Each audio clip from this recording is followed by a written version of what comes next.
नमस्कार, मैं डॉक्टर संतोष। आप देख रहे हैं मेरा नया चैनल डॉक्टर संतोष हेल्थ केयर इंटरनेशनल। आज इम्पॉर्टेंट टॉपिक ब्रेन ट्यूमर के ऊपर बात करेंगे। जी हाँ दोस्तों, ब्रेन ट्यूमर बहुत ही खतरनाक है, इंसान की जान भी जा सकती है। लेकिन शुरुआती दौर में अगर होम्योपैथी से हम उसको ट्रीटमेंट करें तो बिल्कुल ठीक हो जाएगा। जो बेस्ट दवाई है वो मैं यहाँ पर चर्चा करूँगा, आप अच्छी तरह से देखना। स्लाइड्स के माध्यम से मैं दिखाऊंगा, एक पर्टिकुलर स्लाइड है उसमें सारा दवाई का लिस्ट है, वो दवाई आप रट लीजिए। अगर इस तरह का सिचुएशन किसी को भी है, इनमें से जो बेस्ट सिलेक्टेड है आप उसको प्रेस्क्राइब करना। कैसे, किस पोटेंसी में देंगे, प्रॉपर ध्यान से सुनना। ब्रेन ट्यूमर जैसा खतरनाक बीमारी भी क्योर हो सकता है अगर सही समय पे हम उसका ट्रीटमेंट करें। जो बेस्ट जो मेडिसिन है वो लिस्ट मैं साइड पर लगा दूंगा, आप उसको देख लेना और डिटेल में आप उसको सुनना। जो जो दवाई है, सबसे इम्पोर्टेंट जो दवाई है मैं यहाँ पर एक बार दिखा देता हूँ आपको। सबसे पहला आर्निका, दूसरा आप देख सकते हैं कि baryta carb, belladonna, calcarea carb, conium mac, glonoine, graphites, hydrastis, kali iod and plumbum metallicum, sepia. ये लिस्ट है जो टॉप मेडिसिन हैं ब्रेन ट्यूमर के लिए। उनमें से आप देख सकते हैं कि इटैलिक साइज्ड है और रेड लेटर में लिखा हुआ है बारेडाकार्ब, कोनियम मैक, काली आयोड, प्लम्बम मेटालिकम। ये जो दवाई है चार, ये सबसे स्पेसिफिक है, बहुत ही इंपॉर्टेंट है ये चार दवाइयाँ।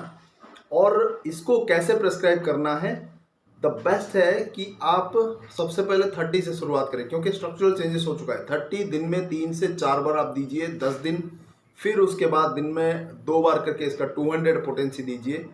सुबह शाम 2 बार, 2 दिन, दिन में 2 बार 2 दिन करके दीजिए। उसके 15 दिन के बाद जो बेस्ट है इनमें से आप उसका 1 ml का सिंगल डोज या फिर मैक्सिमम 2 डोज सुबह शाम करके दे सकते हैं, एक एक 2 बूंद करके, ठीक है। तो इनमें से डिफ्रेंशिएट कैसे करेंगे, बारेडाकार्ब, कोनियम मैक, काली आयोड, प्लम्बम मेटालिकम, ये जो चार दवाइयाँ, इसका स्पेसिफिक जो कैरेक्टरिस्टिक सिम्टम है इनके रेस्पेक्टिव वीडियोस में मैंने अच्छी तरह से डिटेक्ट किया है, बताया है कि बारेडाकार्ब का कैरेक्टरिस्टिक सिम्टम क्या है, कोनियम मैक का कैरेक्टरिस्टिक सिम्टम क्या है, काली आयोड और प्लम्बम मेटालिकम इनका जो स्पेसिफिक सिम्टम है, जो best of best clinical notes है वो मैंने उनके वीडियोस में बताया। आप उसको एक बार यूट्यूब पे जाकर डॉक्टर संतोष और प्लम्बम मेटालिकम, डॉक्टर संतोष काली आयोड ऐसे करके आप सर्च करेंगे तो वो आ जाएगा पर्टिकुलर वीडियोस। उसमें आप कैरेक्टरिस्टिक सिम्टम देखना जो आपके सिम्टम के साथ, मतलब जो पेशेंट के सिम्टम के साथ ज़्यादा मैच करे, उसको आप प्रेस्क्राइब करना स्टार्ट करना। अब देखेंगे धीरे धीरे करके आपका जो प्रॉब्लम है वो सॉल्व होता जाएगा। ट्यूमर का साइज है वो डेफिनेटली रिड्यूस होगा। बहुत बार हमने देखा है केसेस में डेफिनेटली इंप्रूवमेंट आता है। ट्यूमर का साइज जो है इंटरनली तौर पे आपका जो ग्रोथ होता है, साइकोटिक ग्रोथ, बाहर जो टिश्यू ग्रोथ होता है उसी तरह का होता है, और वो जनरली हार्ड से लेकर नरम होता है, तो वेरी करता है। जैसे कि बारेडाकार्ब उसका कॉम्प्लीमेंट्री हो गया, जो बेस्ट कॉन्स्टिट्यूशनल हो गया, कैल्केरिया कार्ब भी है इसमें, ठीक है। बेलाडोना दिया आपने, दर्द हो रहा है तो उसका भी कॉम्प्लीमेंट्री कैल्केरिया कार्ब भी है। तो बारेडाकार्ब, बेलाडोना ये एक्यूट स्टेज में काम करेगा तो उसका कैल्केरिया कार्ब क्रोनिक स्टेज में काम करेगा। जब उसमें थोड़ा रिड्यूस होना शुरू हो जाए तो आप फिर कैल्केरिया कार्ब देना। कैल्केरिया कार्ब कैसे देना है, डायरेक्टली 200 दे सकते हैं आप, दिन में 2 बार करके 2 दिन दीजिए, फिर 1 ml 15 दिन के बाद सिंगल डोज एक ही बार आपको देकर बस रख देना है। बार बार रिपीट नहीं करना 1 ml, वरना वो जो ट्यूमर है वो फट सकता है। बहुत ही कॉशियसली देना है। अगर इस तरह का ट्रीटमेंट प्रॉपर किसी आप डॉक्टर की सलाह के अनुसार करेंगे तो बहुत ही बढ़िया रहेगा, ठीक है। और कोनियम मैक जो दवाई है वो आमतौर पर किसी भी ट्यूमर को, हार्ट ट्यूमर हो, स्टोनी ट्यूमर हो, उसको रिड्यूस करने के लिए दिया जाता है। वो ग्लैंड्स हो, किसी भी तरह का ग्लैंड्स हो, ट्यूमर हो, उसको रिड्यूस करने के लिए दिया जाता है, आपको पता होगा। तो कोनियम मैक भी यहाँ पर दे सकते हैं ट्यूमर को रिड्यूस करने के लिए।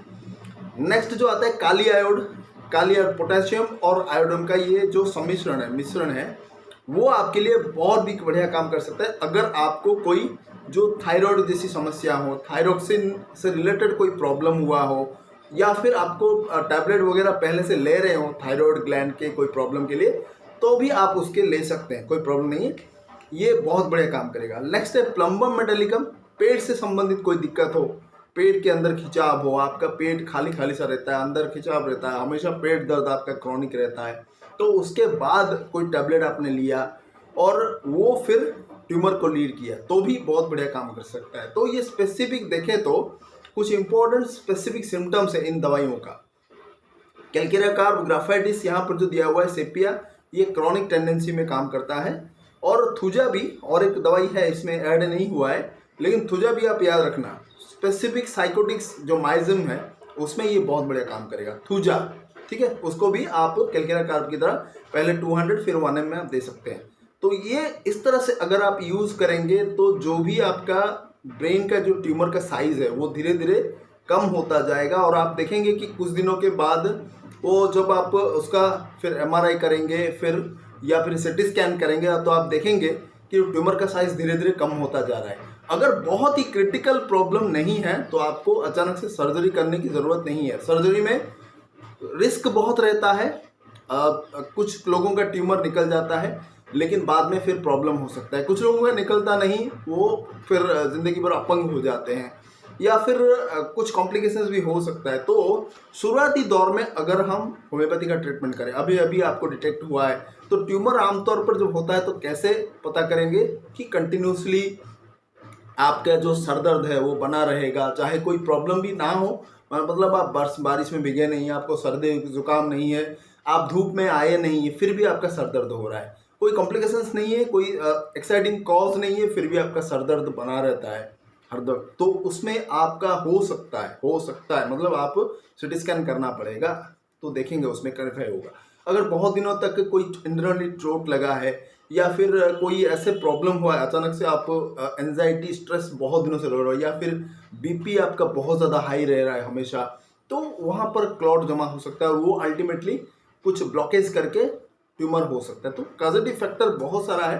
आप नॉर्मली अगर देखेंगे सर दर्द किसी कारणवश बहुत रह रहा है, आंखों में धुंधला दिखना, कुछ प्रॉब्लम हो रहा है आंखों का दिखना, या फिर ब्रेन से रिलेटेड जो भी चीज़ है, आपका ब्रेन जो काम करता है वो अगर सही तरीके से काम ना करे, जो नॉर्मल फंक्शनिंग है वो अगर काम ना करे तो आपको सोचना पड़ेगा कि हाँ कुछ दिक्कत है क्या। तो ऐसे आप डाउट करके थोड़ा CT स्कैन करा लीजिए। अगर उसमें आया शुरुआती दौर में छोटा सा आया तो आप होम्योपैथी का दवा लीजिए, बिंदास लीजिए, बिल्कुल ठीक हो जाता है। क्रॉनिक स्टेज में बहुत ज़्यादा बढ़ गया है ट्यूमर, दिक्कत बहुत ज़्यादा हो रहा है, फटने के चांसेस है, तो वहाँ पर आप सर्जरी करा लीजिए, ठीक है।